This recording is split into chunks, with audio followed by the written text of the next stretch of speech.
And it didn't matter what I did, I could not pass those subjects, maths and science. And I had a teacher come to me and say, well, you'll just have to keep repeating that year. So repeat another year until you can pass maths and science. And my head could not get around those subjects. And I had a wonderful talk to my father, and so we said, can we find a school that doesn't teach maths and science? And we found a school that would allow me to not do those two subjects. And so I had all my friends who loved maths and loved science, and my head has never got around it. And the moment I moved to this school where I didn't have to do that, I started going like this. I had success, I had understanding, I could comprehend it, and I succeeded like you could not believe. But I moved from this compulsion is, no one is intelligent unless they understand maths. Well, guess what?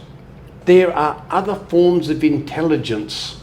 You know, I went today to a temple, to a man who did a whole range of things which many people would not understand, and I didn't even understand. But just because I don't understand doesn't mean that guy is not intelligent. He's intelligent in what he knows. So we have to stop this judgment that says, oh, only the engineer is intelligent, only the doctor is intelligent, it shouldn't work that way. Why do we not have faith and trust in multiple disciplines, in particularly things like leadership and risk and safety? Oh, no, we have to go to some guy who's got an MBA, a business degree. Oh, okay.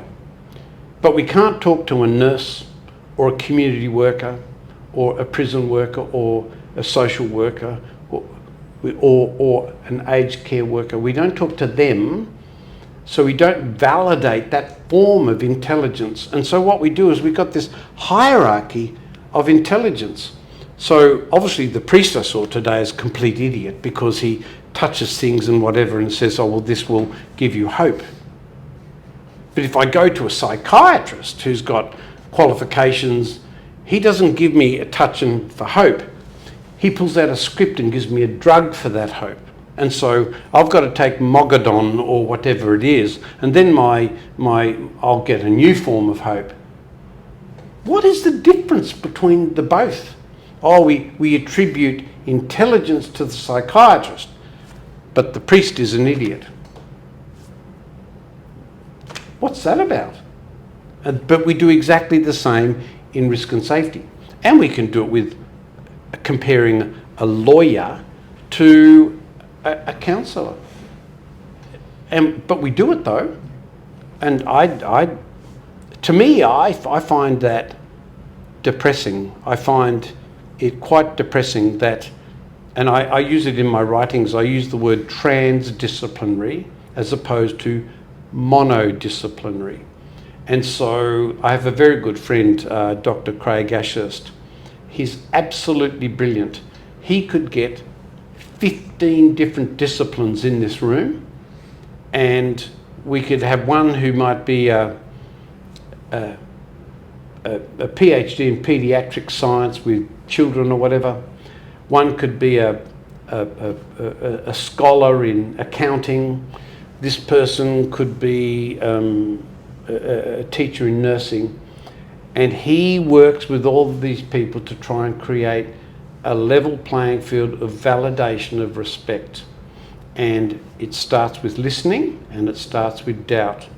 But the moment you get any hierarchy of, oh, well, this professor in pediatrics is more intelligent than the priest, then you devalue that form of intelligence and you say, oh, there's only one intelligence, it's this one. It's rational intelligence that works according to some Western plan. The more we do that, the less the risk and safety industry will learn about culture and why people do what they do. And we'll keep being mystified because we think every time some worker does something, we don't understand what they do. We're using a rational lens to try and understand, and the decision was not made on rationality. The decision was made on faith. That's how this seafarer who runs through some ritual of protecting themselves against the risk, that's a faith decision, not a rational decision, regardless of the huge risk assessment you did and signed all those pages and documents. That's not how that decision went, but we don't get that. We're stuck in this monodisciplinary, this form of intelligence is better than that form of intelligence. It's just incredible. There is a hierarchy of intelligence in the industry, and I find it upsetting. But that's why I didn't go on LinkedIn. The prejudice that I get on LinkedIn by people who are so keen to call you an idiot because you said the word faith, or you said the word myth, or you said the word ritual. It's just astounding. Astounding. Do you get that? Do you get name and calling and you're somehow less intelligent because you're using language they don't like? Do you get that? See, I think I've come to live with it in my 18 years of life in the West, being called many things, many different things. So it's interesting, Rob, because I walk that same road every evening near my house. Sometimes it's pitch dark and nobody sees my color, and sometimes it's broad daylight, as it is in the higher latitudes. Yeah. So there are days when even the most beautiful girl who's passing by will greet you because there's nothing to see except a man walking in the dark. Yep. And then there are days when you're fully lit up and you show all your colors. Yeah. So when your colors are visible to others, they obviously don't take you seriously. No. And when it's dark, obviously there is no judgment at all. So, and the point I'm trying to make is this, that once you go through all those experiences, these things become very secondary. It doesn't bother me what you think about me. Yeah. So yeah. Yeah. I don't have a lot of time for certain mentalities like that, though, that particularly in the area of social psychology, we study so much discrimination and prejudice. They're the foundations of trying to understand why people do stuff. And I look at, in my country, we've got the longest continuous culture in the world, 65,000 years or more, continuous indigenous culture. And they still have no say.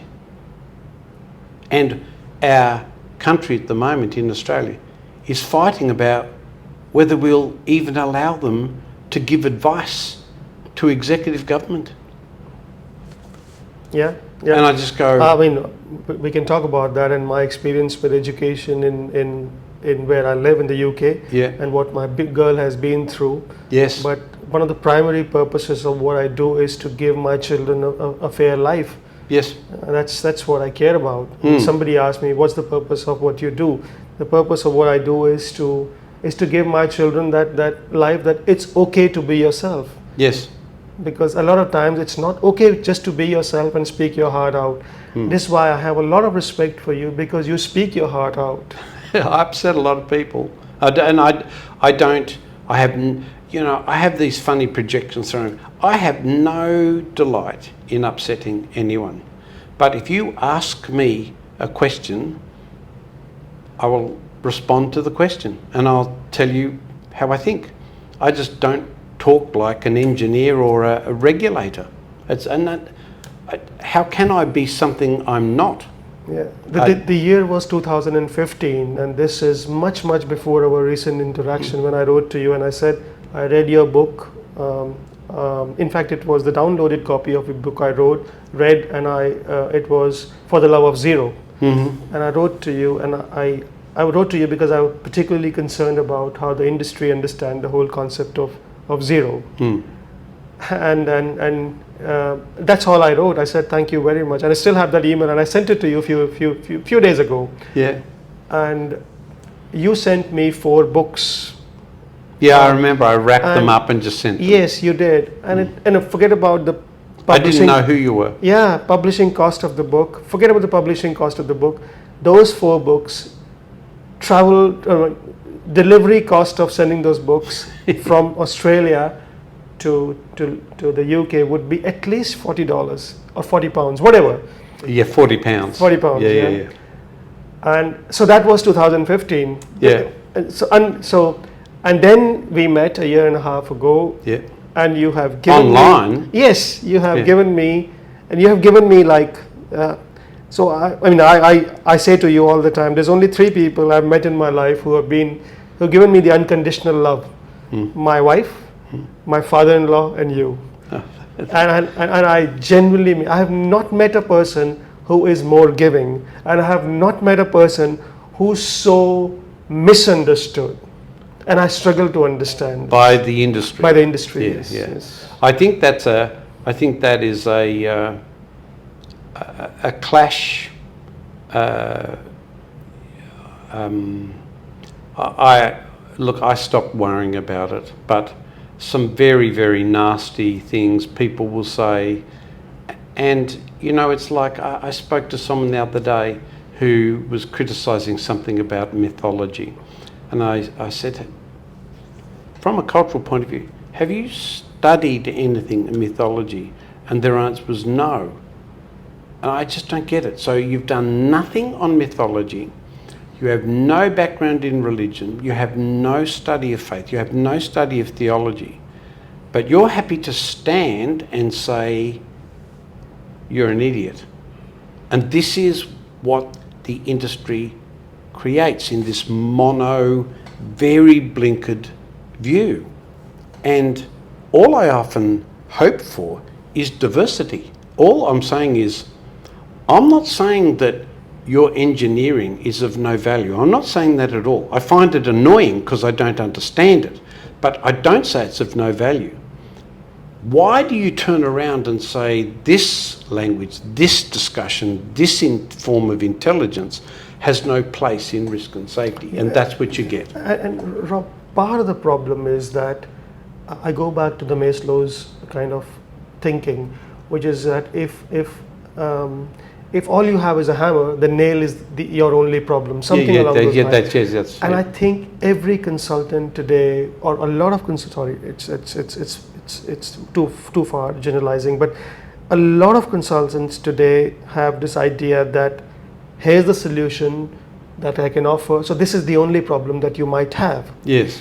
And I think in some ways what SPO does, or social psychology of risk and IQ and everything that you do, is that you don't offer solutions.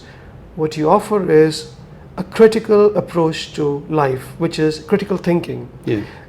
I don't care what solutions might come out, but even if you look at the IQ method, what is it? It is basically the ability to ask open-ended questions. Yes.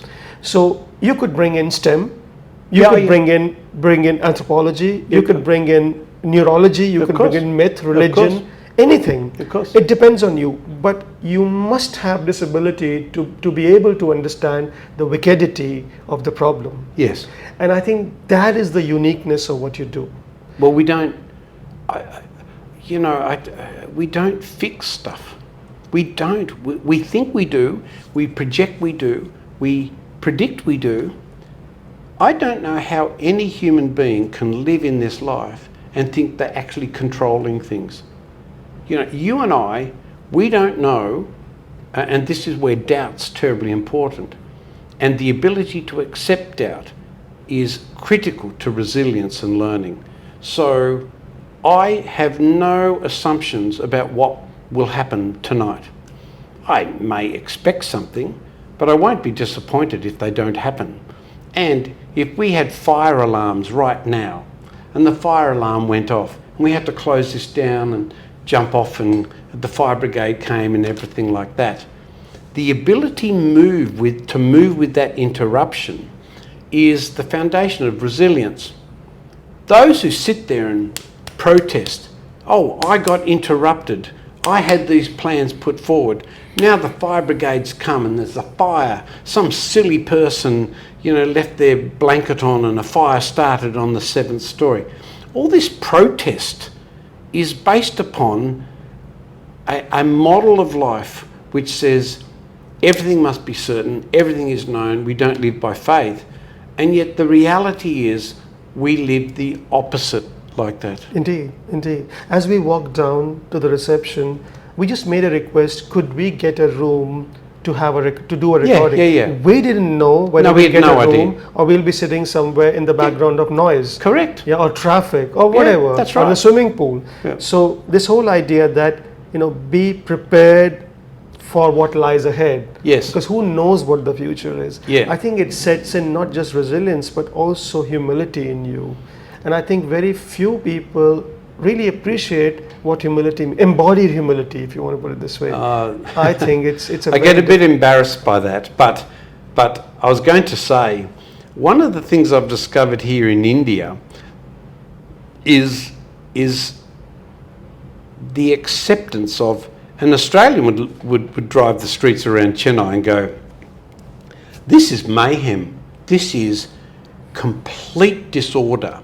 And human beings seem to, in this is where faith comes in, they don't want disorder. And yet we drove around the streets today in mayhem and I'm going, whoa. And then I said to my friend, we're going to jump in a tuk-tuk and just go around. And he's saying, we might get killed in that tuk-tuk. Well, I can't believe that nearly every person I saw on the road today was driving by faith and their horn.